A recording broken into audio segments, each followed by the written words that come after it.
essa criança que hoje é mais imediatista, essa criança que eu ia dizer 2 anos, mas menos de 2, 1 ano, eu digo até bebê, está sendo estimulada, né, ao uso da tela. Então, é um bebezinho e eu já entrego o celular para essa criança.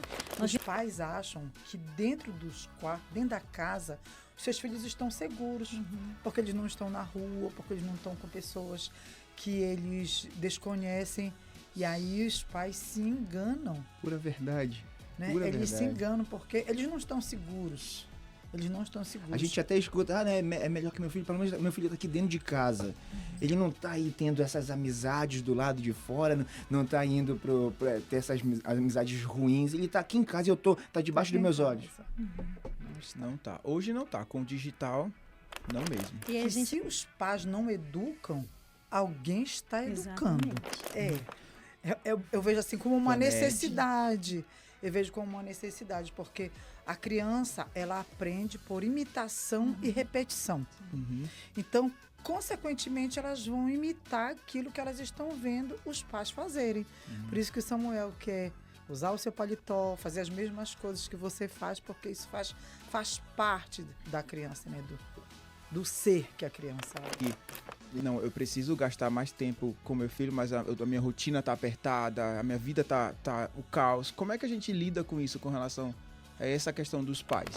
Tem como a gente, de alguma forma, dar um direcionamento pros pais hoje com relação a isso? Ou sei lá, busque ajuda.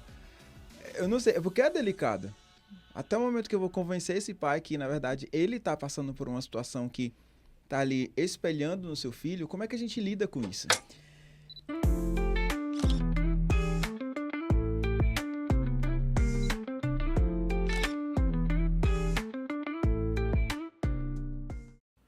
Começa agora mais um episódio de Mentores da Classic House. E hoje nós temos convidados especiais, Vanete Bernardo, psicóloga e diretora da clínica Neuromais, Vanja Terra, pedagoga e coordenadora pedagógica da Amazon Valley Academy. Vamos falar sobre alguns dos transtornos e sintomas que temos hoje em crianças e adolescentes. Esse episódio vai esclarecer muitos dos sintomas que às vezes não são de fato doenças, mas sim a falta de uma rotina e de uma organização familiar. Fique com a gente, se você gostar desse episódio, não deixe de compartilhar. Se você tiver alguma sugestão pra gente, coloque nos comentários. Essa questão da educação de verdade, que muitos pais estão esquecendo, que existe uma parte que compete a eles ser para que os filhos copiem, e é um processo natural. E quando a gente percebe alguns comportamentos, tem uma frase que eu vi uma vez de um autor, que eu nunca esqueço, que ele falava assim, que os filhos são catalisadores dos comportamentos dos pais, do comportamento dos pais, no sentido de que toda vez que um pai pensar em sentar, o filho já está deitado, porque ele meio que tem essa reação direta do seu comportamento, né? E eu vejo que hoje a gente está com essa crise, e a gente vai falar um pouco sobre essa questão, tanto a questão dos transtornos, né? Na questão técnica em si, mas também na questão do que a gente está ignorando quanto uma educação de base. De fato, aquela educação básica, de comportamentos básicos e condutas básicas que a gente tem que ter como pais, responsáveis, educadores, professores. E quero agradecer que vocês aceitaram o nosso convite para participar com a gente da Classic House, que tem como objetivo trazer uma educação de valor mesmo. Eu tava pensando nisso que tu tá falando, eu confesso que eu só comecei a prestar atenção nesses detalhes quando eu virei pai, né? Passei a ser pai. Aí a ficha caiu. Quando o Samuel nasceu. Porque eu não fazia ideia do quanto a criança, ela literalmente imita a gente. Eu não fazia ideia do quanto ela imita mesmo. Ela quer fazer igual. O meu filho, ele quer fazer tudo o que eu faço. Ele queria um relógio igual o meu. Ele queria se vestir igual eu. Quando eu vou pra igreja de paletó, ele quer vestir pra ficar igual eu vou vestido de paletó. Ele começou a cantar agora as músicas que eu canto, que ele diz que, você gosta dessa música, né, papai? E ele começa a cantar pra mim as mesmas músicas. Aí eu ando de patins, né? E eu gosto de andar de patins. Aí ele viu nossos patins lá em casa, eu quero andar de patins. E ontem foi a Dantas lá embaixo, coitada, quase não dorme. Porque a gente ficou andando de patins um tempão. Eu costumo dizer que a gente devia ter escola para pais. Sim, Né? tá aí. Porque Eu vejo assim como uma Vanete. necessidade.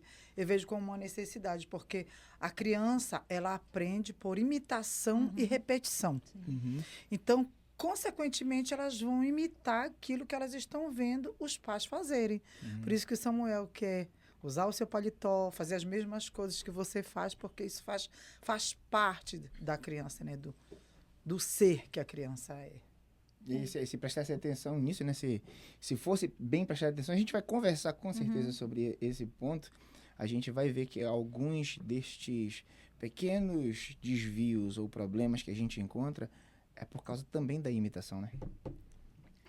Mas foi aquilo, né? É um catalisador. Ele vê o pai fazendo e, ao mesmo tempo, vocês que são pais, né? Eu sei que eu não sou pai ainda, então... Por enquanto. Tem aquela teoria contemporânea que é lugar de fala, né?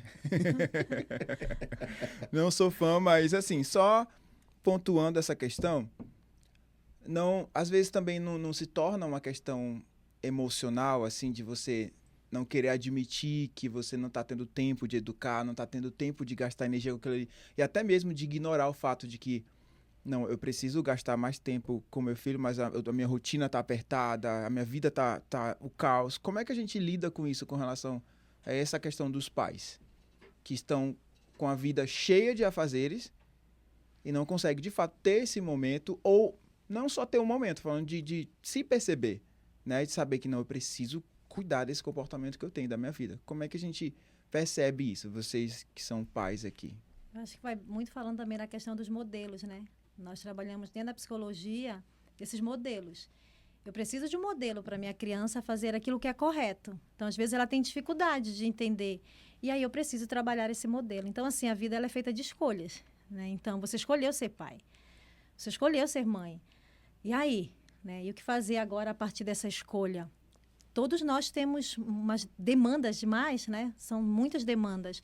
Mas você escolheu ser pai, você escolheu ser mãe. Se você não for o modelo que essa criança precisa, ela vai buscar o modelo por outros canais, né? E nós vamos falar sobre isso. E a Vanete falando isso me faz lembrar que se os pais não educam, alguém está educando. Exatamente.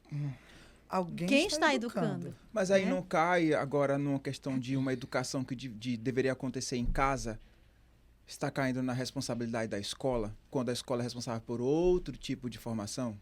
Sim. Isso tem acontecido bastante. Essa educação terceirizada, né? Que é o que nós estamos vivendo. Então, assim, é muito mais fácil eu terceirizar a educação dos meus filhos, ocupar o tempo deles, né? E a gente tem que ter muito cuidado com essa ocupação do tempo, com uma demanda enorme de atividades e onde eles estão sendo educados. Por quem estão sendo educados? Será que existe realmente uma neutralidade em quem está educando? Então... E o que acontece, eu vejo, assim, é uma inversão de valores. Porque a responsabilidade da educação dos filhos, primeiramente, é da família, é dos pais. A escola, ela está ali para prestar outros serviços, não para passar essa educação primordial que deve ser da família. E nós somos cobrados por isso, mesmo sendo escola, nós somos muito cobrados. Há uma carga muito grande da cobrança, às vezes, por parte dos próprios pais com relação a isso. Mas nós temos que saber diferenciar o que é a responsabilidade da família e o que é a responsabilidade da escola. Nós aqui na Classic House, a gente, nos podcasts que a gente tem feito, a gente meio tem seguido uma linha de raciocínio, uma linha de pensamento, né? Por exemplo, uma coisa que a senhora está falando me faz lembrar, por exemplo, as crianças estão sendo praticamente ensinadas ou estão sendo educadas por TikTok ou Instagram, né? Facebook, ali no YouTube. Snapchat. Estão Ainda na verdade, existe isso? Existe. Eu tô por Deu fora. até medo. E os jogos estão sendo ensinados, cuidado pelos jogos. Assim, os jogos, a comunidade, né? Pois é. Os jogos hoje tem uma comunidade online que está ali no ouvido do filho. O filho está dentro de casa, Sim. né? Com fone de ouvido e ali várias pessoas instruindo ele. Ou seja, lembra daquela situação do programado? A mente programada? Sim. Não, o Mistriago falando, me veio na memória um texto que eu li há algum tempo que fala sobre os filhos do quarto. Os pais acham que dentro dos quartos, dentro da casa, os seus filhos estão seguros, porque eles não estão na rua, porque eles não estão com pessoas que eles desconhecem. E aí os pais se enganam. Pura verdade. Né? Pura eles verdade. se enganam porque eles não estão seguros. Eles não estão seguros. A gente até escuta, né, é melhor que meu filho, pelo menos meu filho está aqui dentro de casa. Ele não está aí tendo essas amizades do lado de fora, não está indo para ter essas amizades ruins. Ele está aqui em casa e tá debaixo dos meus olhos. Não tá. Hoje não tá. Com o digital, não mesmo. E aí a gente vê essa terceirização de novo acontecendo, né? Porque agora nós estamos em casa, mas cadê a família? Cada um está dentro do seu quarto. E a criança está sendo, mais uma vez, educada pela rede social ou por outras pessoas. Mas está tudo bem, o papai está aqui, a mamãe está aqui. Aonde? Eles estão perdidos dentro de casa, né? Então, a gente tem famílias que estão perdidas dentro da sua própria casa. Então, o menino tem uma rotina de atividades, um período aí de atividades, e quando vai para casa, é entregue para ele um celular, enquanto eu estou aqui nas minhas outras demandas, da mamãe e o papai, a criança continua sendo educada por outras pessoas. Isso é muito preocupante. E quem é que tem feito, né, esse monitoramento do que as crianças assistem, do que eles estão participando dos jogos? Tem esses jogos online, né? Cada um está na sua casa, algumas vezes com pessoas que eles conhecem, mas tem muitas vezes que tem pessoas que estão ali infiltradas jogando junto com eles.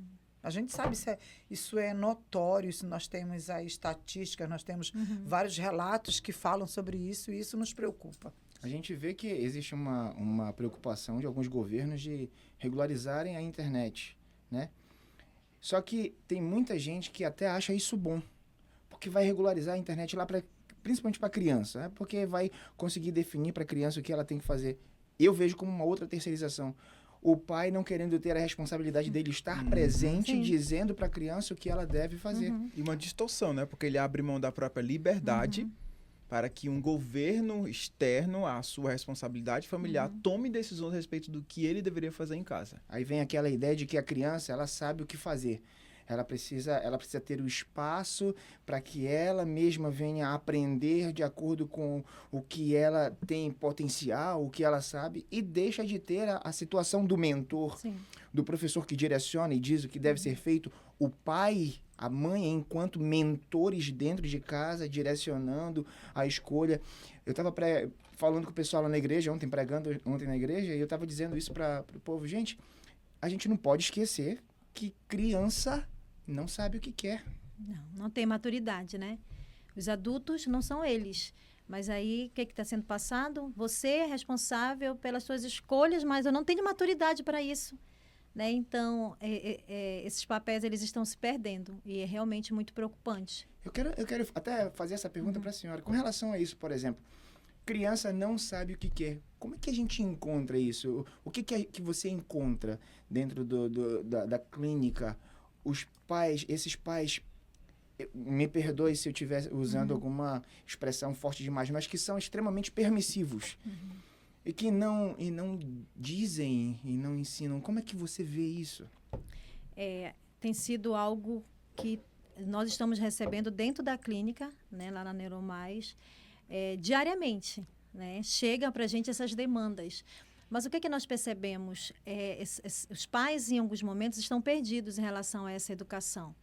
Frustrar uma criança hoje é algo muito complicado para os pais, né? Eu vou frustrar meus filhos, eu não posso fazer isso.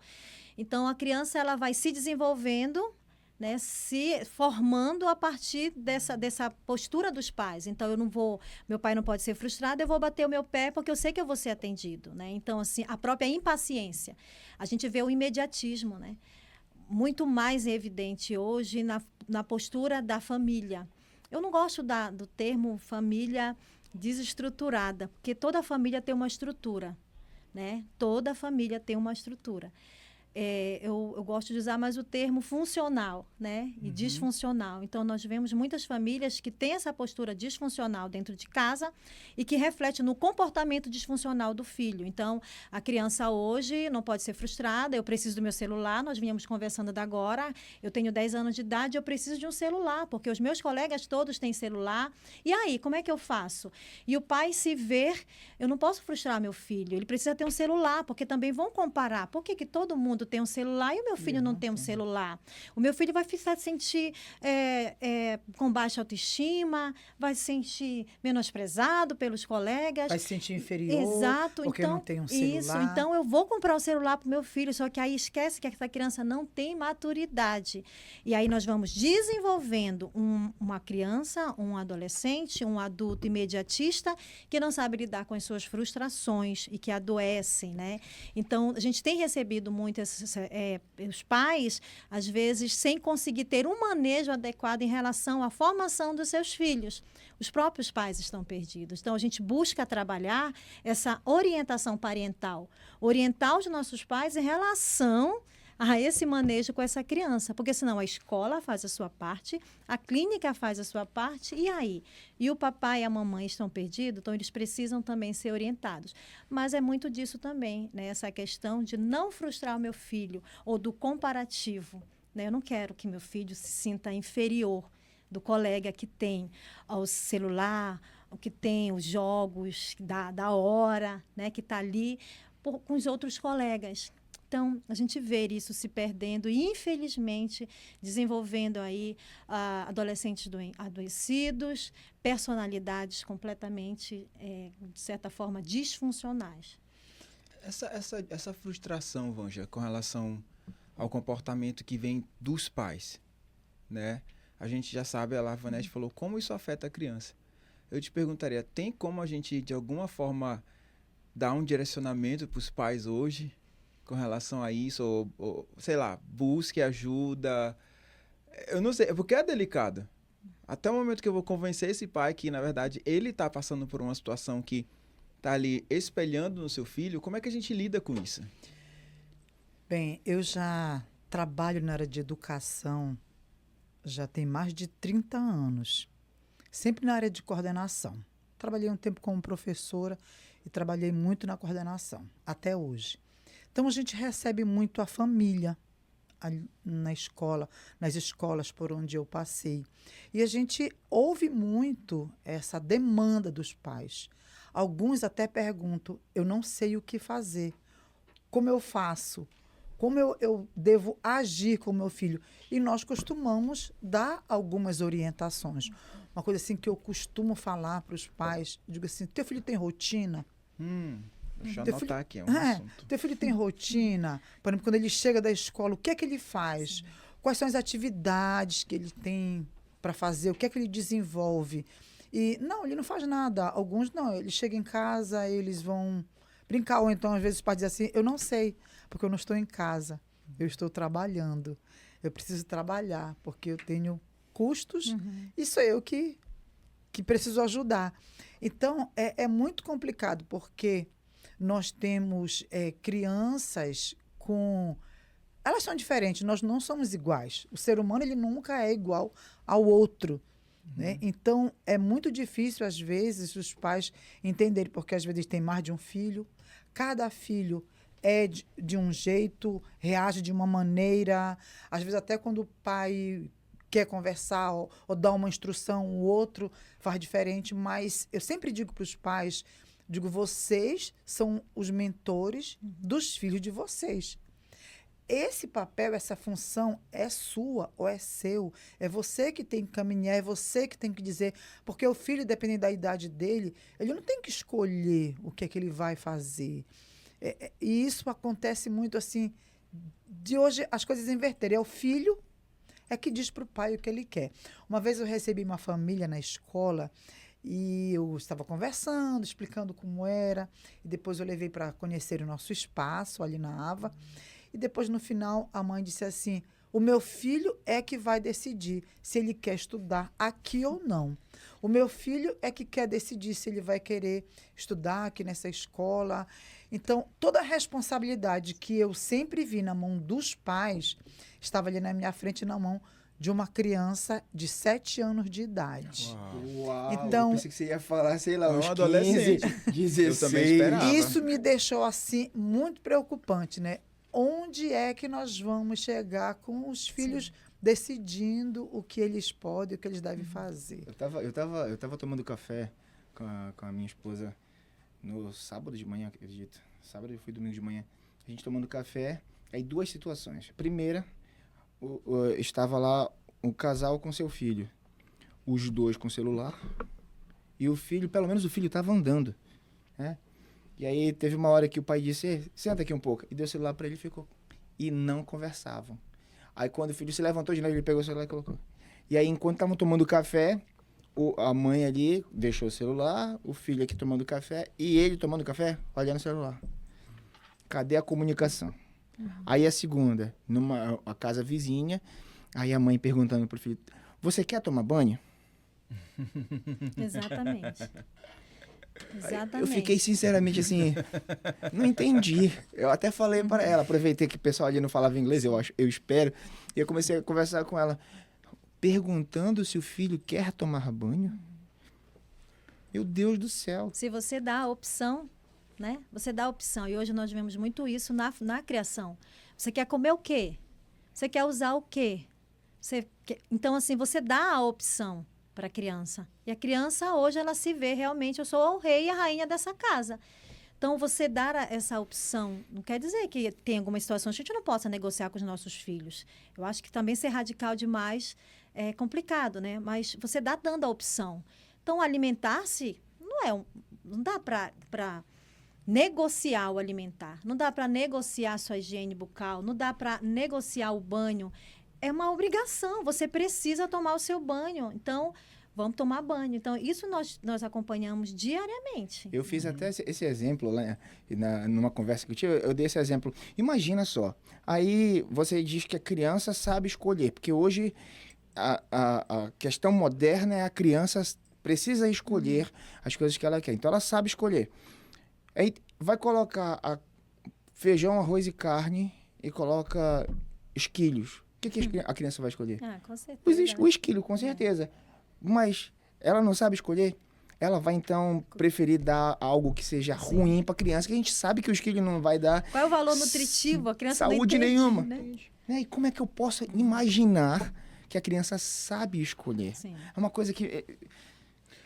Gente, fala. Não, ia dizer porque é muito mais fácil você trazer algo pronto, aquilo que você encontra ali no supermercado, do que você comprar os ingredientes para preparar algo saudável para o filho, porque isso dá trabalho. Exato. Isso dá trabalho. As pessoas não querem, nós vivemos hoje a era do fast food. Tudo é muito rápido, tudo é muito prático. Não dá para você se dar o trabalho de você no sábado ir na feira, de você comprar os legumes, comprar verdura para poder fazer por exemplo, uma compota de tomate, fazer um extrato de tomate, da fruta, porque já está ali prontinho no supermercado. Então, por que eu vou perder o meu tempo?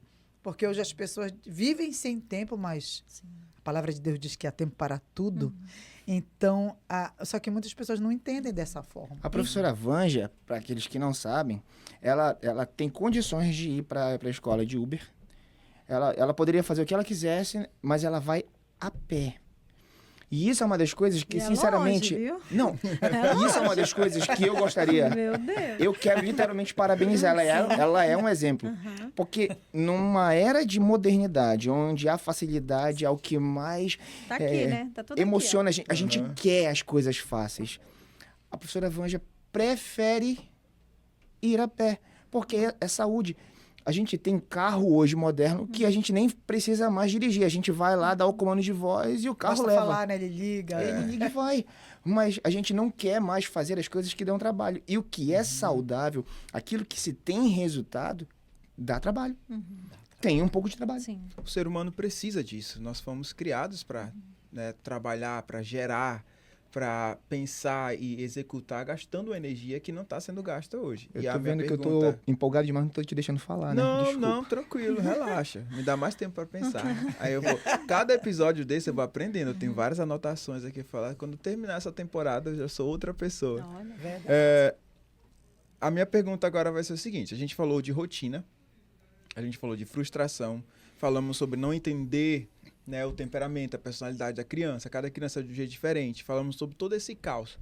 A minha pergunta agora é, toda essa estrutura desorganizada, familiar, que essa criança não está gerando aqui para a gente alguns diagnósticos errôneos, especialmente dentro da questão do atendimento psicológico? sim, infelizmente, né? Infelizmente, isso é uma realidade, né? E nós precisamos estar muito atentos, porque há uma necessidade, né, dessa busca pelo diagnóstico, por entender melhor o funcionamento dessa criança. E aqui eu sou neuropsicóloga, né? Sou psicóloga, especialista em avaliação neuropsicológica, sei da importância de investigar esse perfil psicológico para ajudar a criança, o adolescente, o adulto, o idoso, enfim, a entender-se melhor e buscar estratégia para o seu desenvolvimento. Mas, sim, existem muitas situações que são fortes confundidores, né? Para que aconteçam muitos diagnósticos aí errôneos, né? E essa criança que hoje é mais imediatista, essa criança que eu ia dizer 2 anos, mas menos de 2, 1 ano, eu digo até bebê, está sendo estimulada, né, a uso da tela. Então, é um bebezinho e eu já entrego o celular para essa criança. Nós vimos o relato ainda agora, o professor da família que estava sentada no restaurante e o celular é oferecido.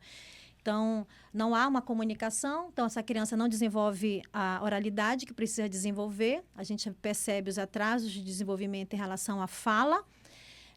Uma hiperatividade maior, porque essa criança ela é muito mais imediatista hoje, ela não consegue esperar o tempo suficiente, ela está com o celular, que ajuda na aceleração desse pensamento, e quando você desliga esse celular da criança, quando você toma essa ferramenta, a criança ela não pode ficar ociosa. Não, a criança não pode mais viver o ócio. Por que eu não posso viver o ócio?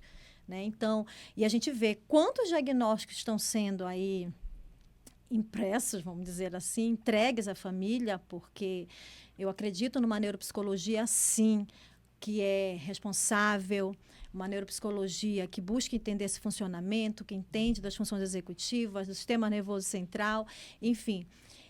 Mas existe, sim, muitos documentos que estão sendo emitidos com fundo de observações que não realmente é aquilo que a criança precisa, né? São muito errôneas, porque aquele menino ele chega no meu consultório muito hiperativo, ele chega no meu consultório com dificuldade atencional, mas e aí? A gente vai investigar essa família, é necessário investigar a rotina de vida dessa criança. Então, a gente percebe que é uma criança que foi estimulada desde pequeno com o uso do celular, e aí desenvolveu um atraso de linguagem, uma hiperatividade, uma desatenção muito grande, uma criança que não sabe lidar com frustrações. E na pressa, na necessidade de eu ter, de repente, eu não queria usar o termo desculpa, mas vamos dizer assim, da desculpa de justificar o comportamento inadequado do meu filho, é porque ele hoje tem um TDAH. É porque ele tem um transtorno do neurodesenvolvimento, e não é um transtorno do neurodesenvolvimento. É uma criança que está crescendo, sem limites, sem rotinas, sem regras, sem saber ouvir o não, onde eu preciso ser atendido a qualquer hora, em qualquer momento, e quando eu vou para a escola eu tenho dificuldade de relacionamento, porque lá em casa eu não sei esperar, e quando eu vou para a escola eu não quero esperar. Então, eu tenho que disputar a atenção de todo mundo, da professora e do colega, e aí eu tenho comportamentos completamente inadequados, mas que não tem nada a ver com o diagnóstico. Eu te pergunto, como é que tu vê isso na prática, na escola? Pronto, eu ouvindo a Vanete falar, eu me lembrei, eu participei no ano passado de um encontro, né, de 2 pessoas que vieram de São Paulo para cá, mas que já tinham morado aqui em Belém. Então, ela trouxe uma fala que me deixou assim, muito preocupada. Ela disse que os diagnósticos aqui em Belém, ela citou isso, não foi só uma vez, não. São muito mal feitos. Ela disse, desconfie dos diagnósticos. Aí eu brinquei, eu disse, poxa, mas aí também a fala dela deixou várias pessoas desconfortáveis ali.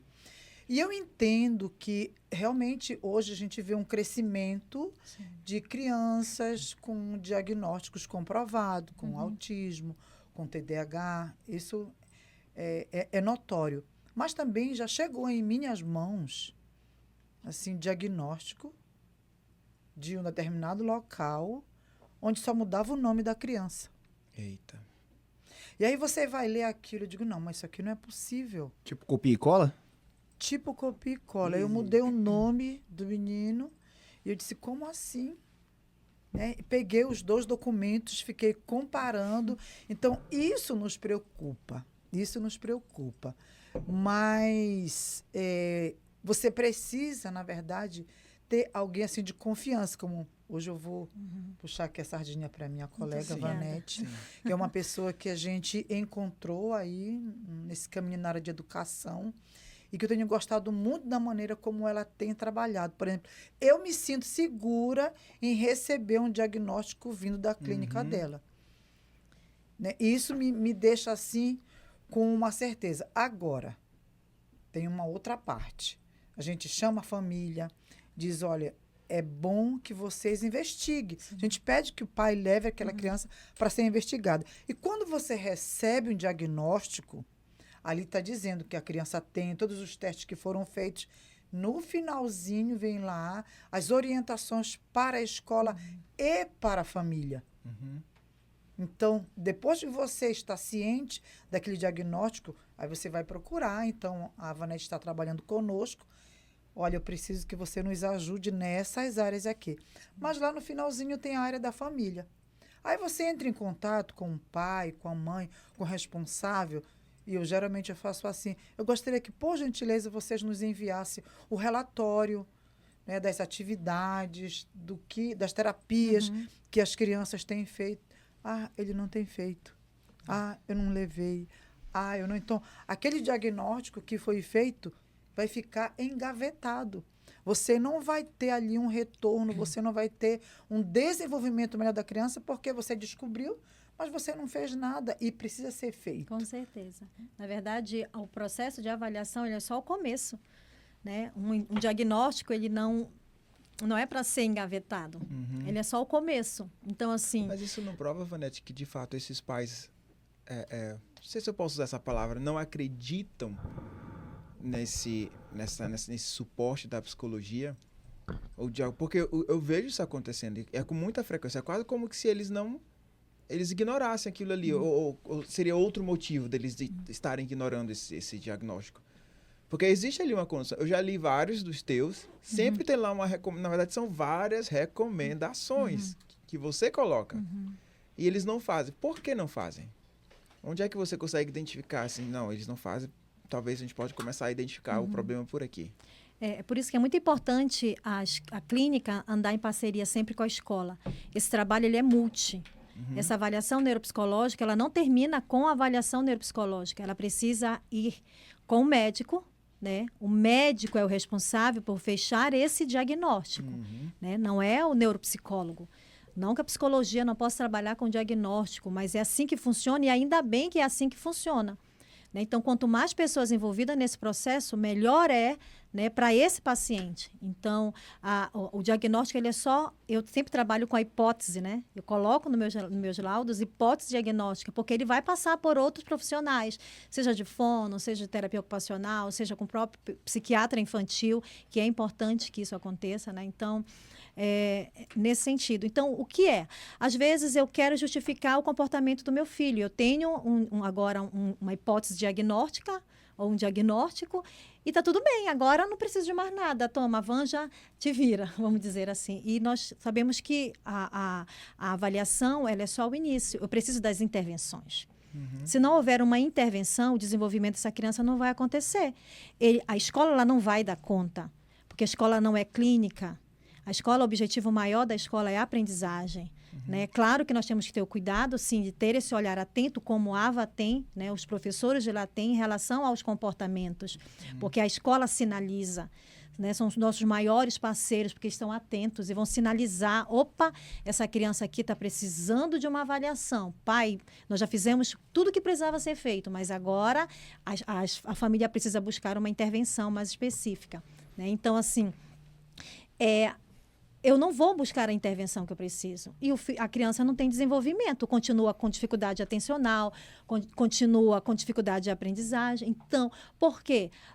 Porque talvez eu não tenha necessidade nenhuma mais de buscar nenhuma intervenção. O que eu queria era um diagnóstico. E não é. O diagnóstico por si não vai fazer nada. Eu preciso da intervenção. Seja da escola, dentro daquilo que é a escola, que é o papel da escola, e dos terapeutas, daquilo que é realmente responsabilidade das terapias. Então, a escola precisa também chamar esse pai para sua corresponsabilidade. Está fazendo terapia? Eu preciso conversar com os profissionais da clínica que estão atendendo essa criança. E agora eu queria fazer uma defesa dos pais. Porque, assim como nós temos alguns pais que não agem da maneira correta, nós temos também, em contrapartida, alguns pais que eles são parceiros, são pais presentes, são pais que realmente cumprem a função, que eles fazem o que a escola orienta, eles não vão só atrás de um diagnóstico, mas eles levam as crianças para fazerem as terapias. Sim. Tudo que eles necessitam, eles têm ali, porque tem pais que são muito presentes na vida dos filhos. Então, isso me dá assim, uma esperança lá no final do túnel, que nem tudo está perdido, que tem sim pais que entendem a sua responsabilidade, o seu papel de pai, de provedor, de cuidador, de orientador. E isso assim nos deixa também assim felizes, nos deixa mais tranquilos, sabendo que tem alguns ali fazendo o papel deles enquanto pais. E a própria... Onde é esse espaço? Quem é essa clínica? Qual é a responsabilidade no seu fazer também? Né? Porque não é só uma avaliação e por isso. E aí, depois, né? Então, essa clínica, eu conheço essa clínica, eles realmente estão dando a devolutiva, essa família tem a orientação que ela precisa, porque nós precisamos psicoeducar essas famílias. A família está sendo psicoeducada, então tudo isso precisa ser avaliado também quando você busca essa avaliação. Né? Tudo isso tem que ser... os pais precisam ficar muito atentos para também não cair no engano, ser enganado. Porque assim como existe famílias, existe também lugares, existe clínicas e clínicas. Então, nós somos diferentes, né? Então, tudo isso precisa ser avaliado. Alguns atendimentos que são, assim, imediatos, né? Sim. Uma sessão com a criança já tem uma um apanhado, na próxima sessão já vai definir o que aquela criança tem. Na terceira sessão já acabou, e aí você tem alguns laudos, assim, com dados que assustam às vezes. Zé, que não foram bem investigados, que não procuraram a escola, porque acontece muito isso. A escola não é orientada. Isso, a escola não é orientada, ninguém vai lá ouvir um professor. Também tenho uma experiência assim de uma família que nós chamamos para conversar. E ela disse, olha, eu conheço um médico, mas é 4 meses para poder marcar uma consulta para que ele nos atenda. E, de repente, assim, no prazo de uma semana, olha, eu já consegui estar aqui. Numa consulta, apenas uma consulta, a criança foi diagnosticada e nos informado disso. Então... E aí, Vanete? Vale ou não vale? Vale, né, Vanete? Quem foi esse profissional, né? Nós sabemos que os médicos, eles têm essa competência, né? Dentro do Brasil, assim que funciona, né? É a CRM, né? Então, a gente sabe que existe esse olhar clínico, né?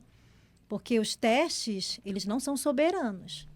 Soberana é a clínica, é o olhar clínico. Então, às vezes, o teste, ele está me dizendo uma coisa, mas clinicamente, observando, não é.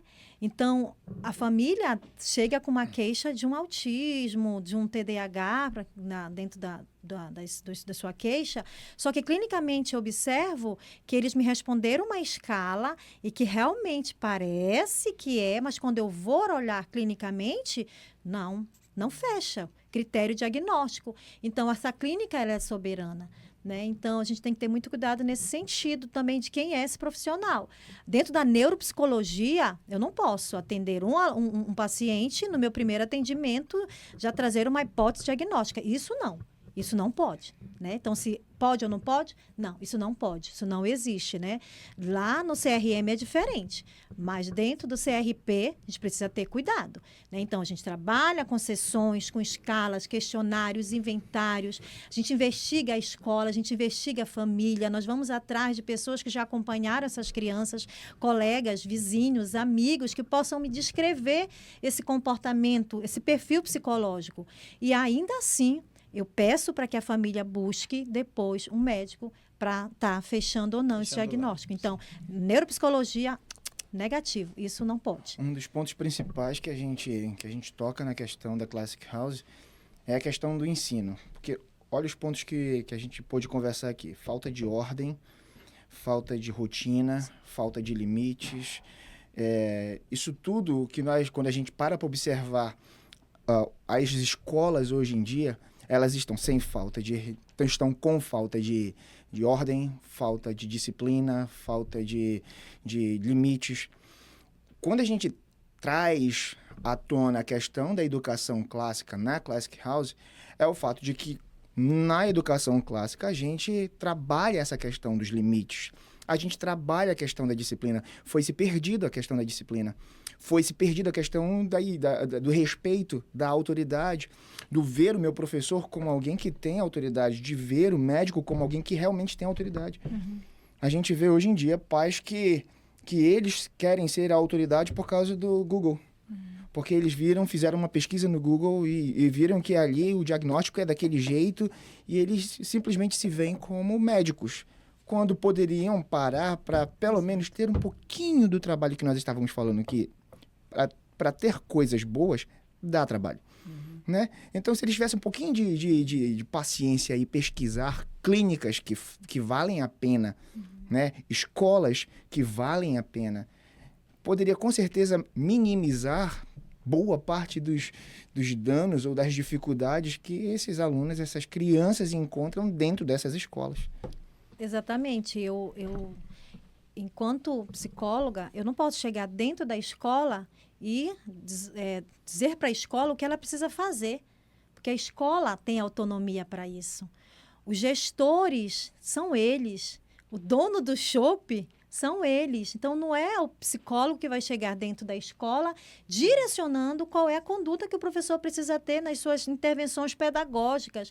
Porque se eles estão lá, porque eles têm competência para isso. Se o médico está onde ele está, porque ele tem competência para isso. Da mesma forma, a família. Qual a tua competência, pai e mãe, que de repente em algum momento se perdeu, você precisa tomar para você esse papel de autoridade. E a gente precisa ter esse cuidado, né? Então, o trabalho em parceria é com respeito, né? Entendendo que uma equipe multi ganha muito mais do que quando eu trabalho individualmente. Uhum. Eu sozinha, na minha clínica, eu não vou conseguir se eu não tenho a parceria que a escola hoje disponibiliza. Então, nós somos parceiros nesse processo da formação, da educação. E isso é muito importante, não é eu puxar para mim ou a escola puxar para ela. Somos uma equipe e quem ganha com isso é a criança. Então, quando o papel ele é diferente, quando os pais se colocam nessa postura de ir contra a escola, né, de não entender que quando a escola te direciona a fazer o que precisa ser feito é para o bem-estar daquela criança, é complicado, porque a gente vai ficar com essa briga e o pai vai continuar buscando informações que não têm evidências científicas dentro das redes sociais, né, e aí buscando esse autodiagnóstico, que a gente precisa ter muito cuidado dentro das redes sociais. E aí, como é que fica? Então, tem uma pergunta que vai fugir um pouco do que a gente está falando aqui, mas eu acho interessante, de uma palestra que eu assisti recentemente, onde a doutora ela falava sobre a questão da tradição. Então, como na Classic House a gente sempre está tendendo muito para a filosofia, como é uma das primeiras ciências, então a gente também puxa a própria psicologia mais antiga. E nessa palestra ela falava sobre os temperamentos. Os 4 temperamentos e como hoje na psicologia moderna ele é considerado uma ciência antiquada. né? Uma ciência passada. E como que até alguns psicólogos, eles não consideram essa análise na análise do comportamento de uma criança. Então, qual é o tipo de personalidade que aquela criança tem? E ela falava nessa palestra que para cada temperamento que eu detecto em uma criança de 3, 4, 5, 6 anos, aí são vários estágios, eu vou perceber virtudes e vícios.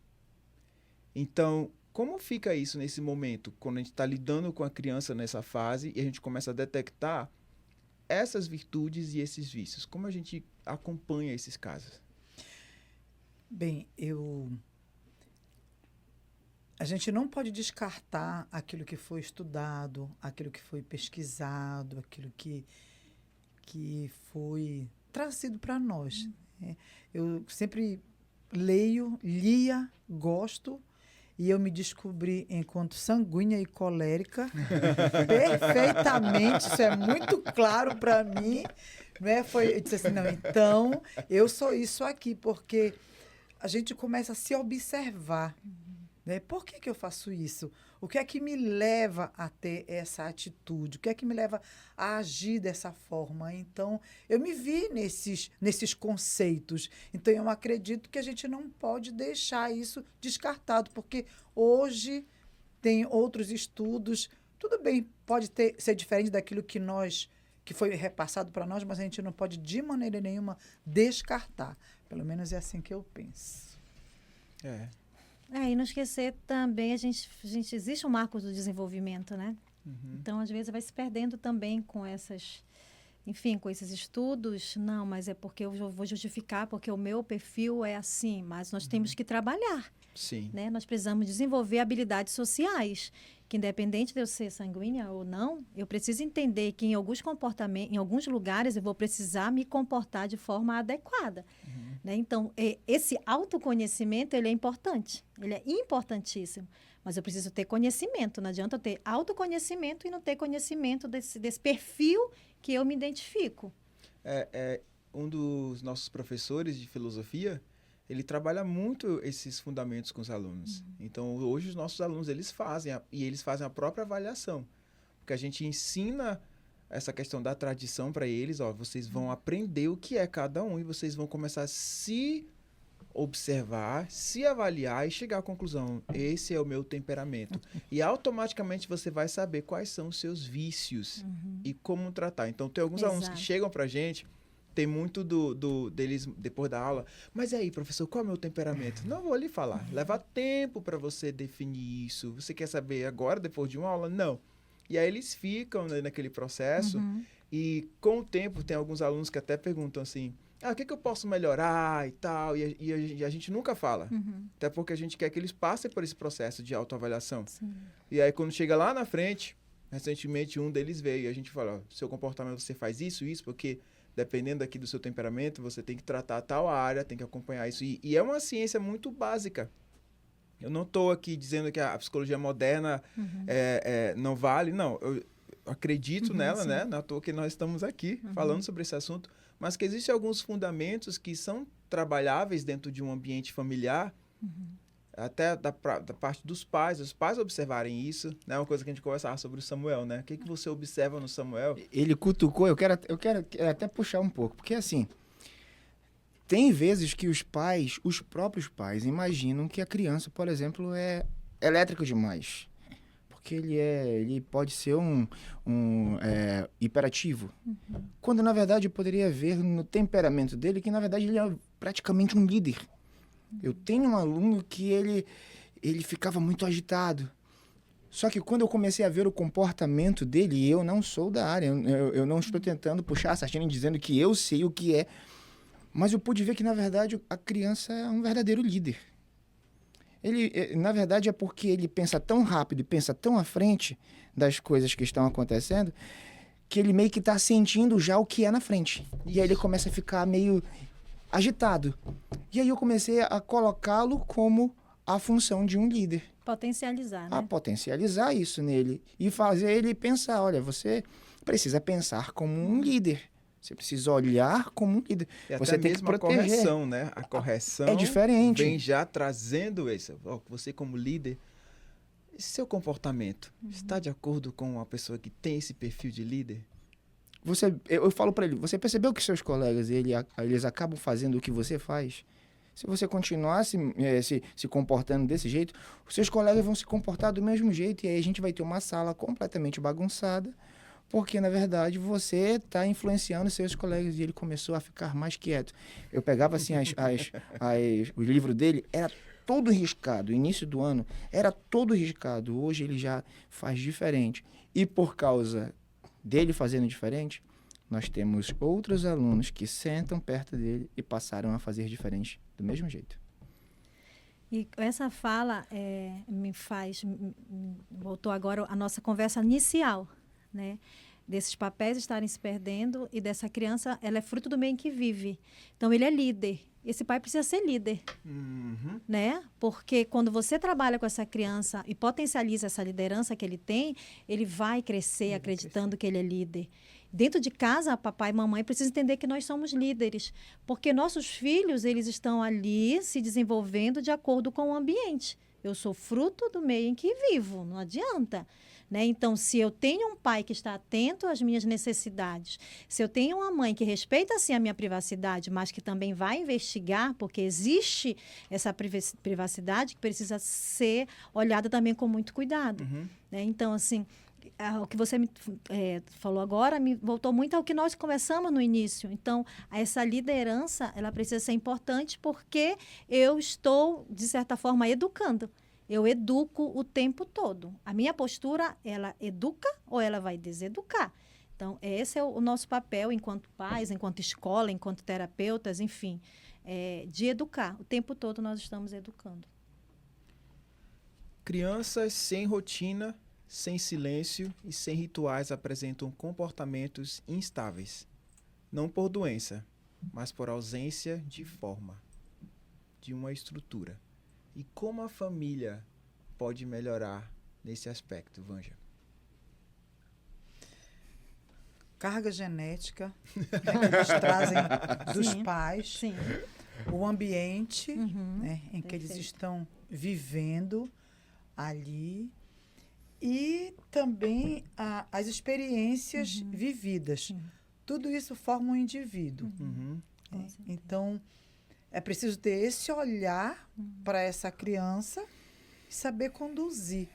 Né? O pedagogo é aquele que vai conduzir, né? Conduzir as crianças ao saber, ao ensino. Então, isso cabe hoje. Deveria caber aos pais, a nós, educadores, mostrar o caminho. Olha, o caminho é esse aqui. A gente falou de rotina. Como é importante a criança ter a sua rotina. Como é importante você valorizar pequenas vitórias, pequenas conquistas que as crianças têm. Chega lá, olha, parabéns, isso aqui foi muito bom. Valida, e né? às vezes a gente deixa essas coisas passando, porque é isso que vai formando. Não é legal você receber um elogio? Né? Poxa, olha, hoje você está muito elegante, né? Minha colega hoje está aqui. Muito obrigada. Muito elegante. Então, isso faz um bem. É quando alguém chama você pelo nome. Hoje, por exemplo, eu conheci o João, que está aqui nos ajudando. Olha o sorrisão que ele deu lá quando ele ouviu o nome dele. Então, é importante que a gente tenha isso muito claro na nossa mente. Né? E também, quando houver necessidade de chamar, de aconselhar, vem cá. Hoje você não fez isso bacana, hoje não foi legal. Você agiu assim dessa forma que talvez machucou o seu colega, uma palavra que você disse que não foi bom. Nós precisamos fazer isso e com amor. Educar com amor. Eu tenho certeza que dessa forma assim nós vamos estar construindo seres humanos melhores.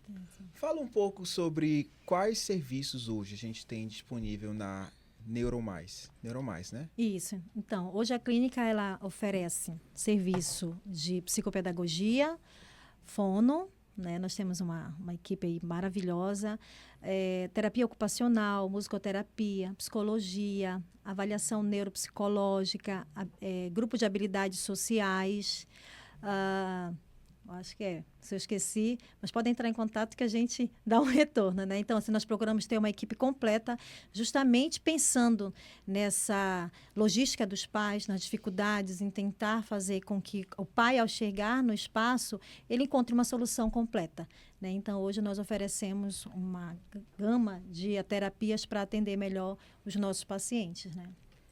E com relação a gente sabe que o AVA hoje ele segue essa tradição mais clássica de uma escola que segue um pouco uma linha, como eu posso colocar. É muito do que a Classic House acredita na abordagem, no cuidado com a criança e nesse conduzir essa criança, esse junior, esse adolescente. O AVA ele não tem a filosofia de os professores como mediadores, aquele ambiente completamente desordenado no sentido de autoridade, hierarquia. Então, é um ambiente onde a gente tem uma condução ali da verdade de uma forma bem prática.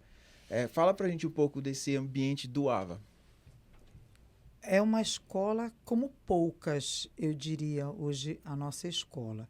Quando nós temos a oportunidade de conversar com os pais, que a gente relata um pouco de como as coisas funcionam, eles perguntam, mas isso ainda existe? Eu disse, nós lutamos para isso aqui. Então, nós queremos que a maneira como você foi ensinado, com algumas melhorias, a gente quer que a nossa criança também ali na AVA, ela tenha. Então, nós queremos que eles tenham autonomia para fazer o que eles fazem. Nós queremos ajudá-los, ensinar no caminho, olha, por aqui é certo, respeito aos professores, o professor ele é quem está ali regendo a sala. Então, ele é autoridade na sala de aula. Então, a gente deseja, né, que isso continue, porque eles estão preparados para isso. Não é o aluno que decide, não é o aluno que faz o que quer, quando ele quer. Nós temos uma rotina até nas salas de aula. Então, eles sabem que eles... Por exemplo, eu acho muito interessante quando um professor falta, as crianças sabem exatamente o que eles precisam fazer.